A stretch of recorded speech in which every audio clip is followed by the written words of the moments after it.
Assalamualaikum warahmatullahi wabarakatuh. Halo Sobat Kreatif, salam literasi. Muda kreatif penuh dengan prestasi. Bertemu lagi dengan saya Lili Melani dan rekan saya Najmi Aulia. Kami dari tim Lisung SMK Negeri 1 Kedaung. Nah Sobat, dalam video kali ini tim Lisung akan membuat video ngadongeng yang berjudul Adzan Pitu, atau dalam bahasa Indonesianya berarti Azan 7. Wah, penasaran gak sih jalan ceritanya seperti apa? Yuk kita langsung aja simak videonya.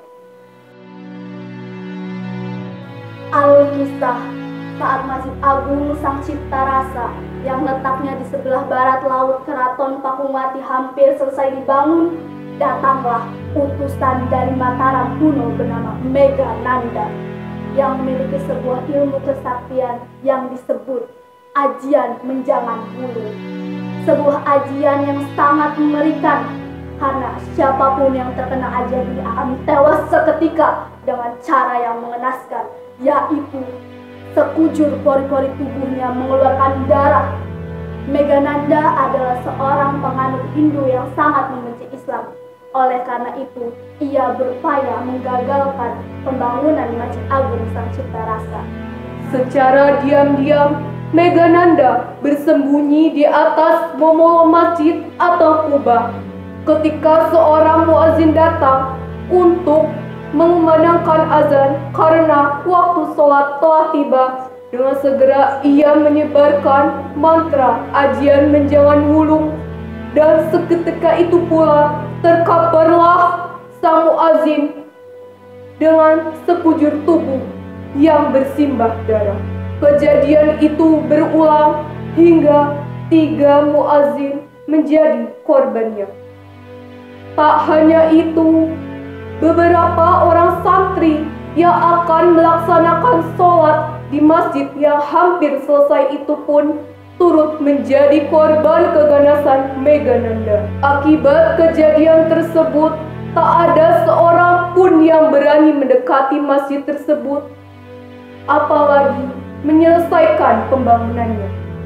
Melihat kejadian-kejadian aneh tersebut, Panembahan Ratu yang bernama Nyimas Pakumwati, raja yang berkuasa pada saat itu, menjadi cemas dan prihatin. Kemudian ia memanggil Sunan Gunung Jati, pemimpin Dewan Wali Songo, dan meminta kepada mereka untuk menghentikan mantra ajaran menjangan wulung yang memakan banyak korban. Para wali pun terkejut mendengar kejadian tersebut. Kemudian mereka bermusyawarah untuk mengatasi peristiwa aneh yang terus memakan korban.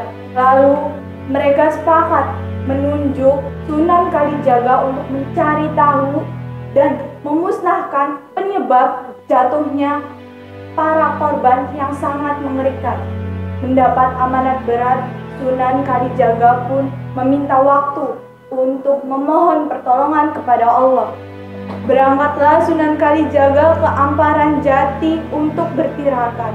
7 hari kemudian, Sunan Kalijaga menghadap kepada Dewan Wali Songo untuk menjelaskan hasil tirakat, bahwa penyebab kematian muazin dan para santri adalah ilmu kesaktian milik Megananda, yaitu ajian menjangan wulu.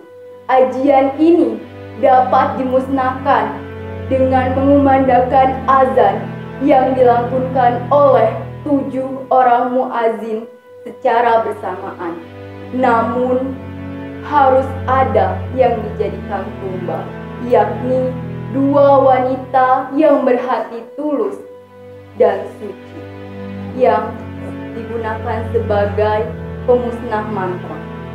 Tentu saja hal itu membuat Dewan Wali Songo kebingungan untuk menentukan siapa wanita yang harus dijadikan tumbal. Di tengah-tengah kebingungan itu, tiba-tiba Nyimas Kadilangu, adik dari Sunan Kalijaga yang merupakan sahabat dari Nyimas Ratu Pakumwati, menyatakan kesediaannya untuk dijadikan tumbal. Disusul dengan Nyimas Pakungwati, istri dari Sunan Gunung Jati. Dewan menjadi riuh dan sangat berkeberatan sebab dua wanita ini adalah dua wanita yang sangat mereka hormati.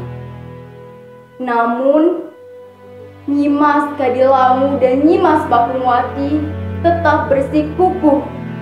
Mereka ingin masjid segera diselesaikan dan dijadikan pusat penyebaran Islam. Dengan berat hati akhirnya Dewan Wali Songo mengabulkan permintaan mereka. Mereka dikumpulkan di halaman masjid untuk berzikir sejak sholat Isya hingga subuh. Menjelang subuh, Sunan Kalijaga menitahkan 7 orang muazin untuk mengumandangkan azan secara serentak.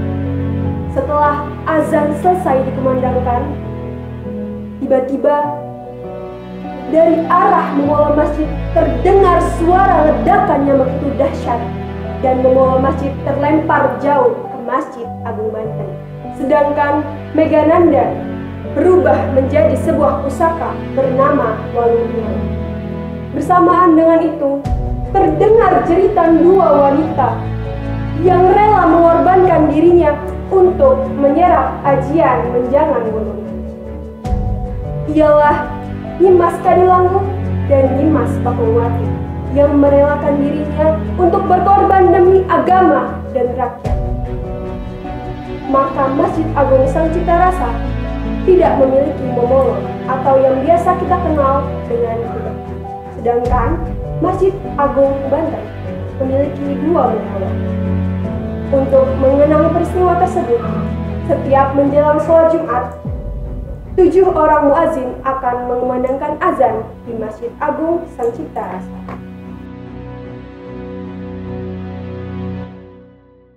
Wah sobat, bagaimana cerita adat pitu dari kami? Seru dan menegangkan bukan? Nah itu dia kegiatan mendongeng dari kami tim Risum. Semoga dongeng yang kami sampaikan dapat menambah wawasan kalian semua.